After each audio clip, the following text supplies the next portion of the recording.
Yan, bumaba muna tayo mga ka-basic. Napatapos natin magpahid ng press coating ng waterproofing. Babalikan natin yung mamaya.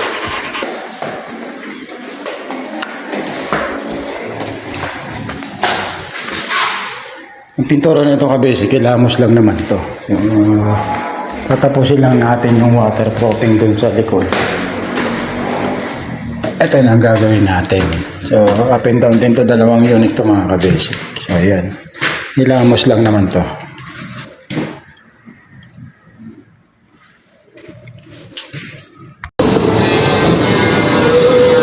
Pangalawang coat na to mga ka-basic tong ating waterproofing. So, ngayong umaga pinahira natin. Habang nagpatuyo, may ginagawa tayo sa loob, magmamasilya. So ngayon nga po binalikan natin. Pangalawang coat na to. Pero makapal na to mga ka-basic.